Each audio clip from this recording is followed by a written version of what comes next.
Under the blistering noonday sun of the Wyoming frontier, Luke Carver, a solitary rancher whose life had been reduced to cattle, silence, and the echo of a wife's voice he'd lost to fever years ago, rode the fence line of his sprawling but lonely property, scanning for stray longhorns when he spotted movement by the old creek bed. Movement that didn't belong to any deer or calf. It was the trembling figure of a woman, hunched over, clutching herself like the very wind might break her, and when his horse drew near, he saw dirt caked into her skin, her dress torn at the shoulder, and her lips pale as frost. She looked up with eyes so hollow they could swallow a man whole, and in a voice that cracked like brittle pine she whispered, "Help, it hurts," the words riding a trembling breath that made his gut twist. Instinctively, he dismounted, closing the gap between them, his boots crunching over dry grass, but when he crouched beside her and his calloused hand brushed the side of her neck to steady her, the warmth was replaced by something wet, thick, dark, and sticky, and when he pulled his hand back, his fingers were smeared with blood, so much of it that for a moment, time froze. His heart pounded against his ribs as he took in the rest. Faint purple bruises snaking along her collarbone, wrists rubbed raw as though from rope, and the unmistakable mark of a boot on the side of her ribs where someone had stomped her down. Rage, cold and dangerous, burned in him like an oil fire, because he'd seen men beaten before, but never with such cruelty, and as she swayed, eyes fluttering, he caught her before she could fall. She weighed so little it felt like holding a bundle of feathers, yet every tiny shift made her wince, and he knew every second counted.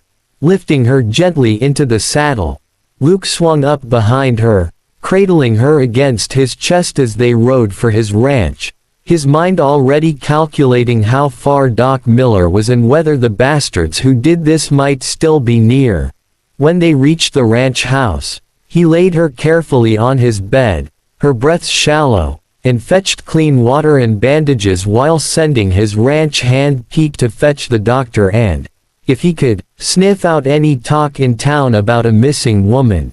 Hours passed in tense quiet until she woke with a start, eyes darting to the door like a caged animal, and Luke spoke low, "You're safe here, ma'am, I swear it," but she shook her head, tears cutting through the grime on her cheeks, and whispered about a group of men, railroad enforcers, who'd been chasing her since she refused to entertain their boss. She'd been traveling with her brother from Kansas, looking for work in the hills, when they'd been stopped, her brother beaten and likely killed before they dragged her off. Luke listened, jaw tightening with every word, and though she tried to sit up, pain racked her frame, so he urged her back down, promising she'd never have to face them alone again. By the time Doc Miller arrived and stitched her wounds, Luke had already decided he wasn't going to the sheriff. Small-town law in these parts had a habit of siding with whoever had the bigger pockets, and railroad money was the biggest. Instead, Luke saddled his horse that night, leaving Pete to watch the ranch, and rode into the darkness, the sound of his revolver's cylinder clicking home steadying his resolve. He found them in a camp by the tree line, 5 men drinking around a fire, and though the odds were bad, he had the element of surprise. The first went down before his whiskey even hit the dirt, and chaos erupted, but Luke moved like a man with nothing left to lose. 2 more fell before the last pair fled into the dark, their shouts fading. He didn't chase, knowing the message was already sent. She was under his protection now, and any man foolish enough to test that would find himself 6 feet under. Returning before dawn, he found her awake, fear still in her eyes, but when he told her it was over for now, her trembling lessened, and she managed a faint smile that lit something long dead in his chest. Over the weeks, her body healed, though the nightmares lingered, and Luke never asked her for more than she was ready to give. content just to see her walk the porch at sunset, the wind playing in her hair. In town, whispers began. About the battered woman the lonely rancher had taken in. About the railroad men who'd left in pine boxes. And some folks judged, but others nodded with quiet respect, because in the Wild West, kindness often came at the cost of blood. Eventually, one evening as they watched the horizon bleed gold, she told him her name, Clara, and that she didn't know how to repay him.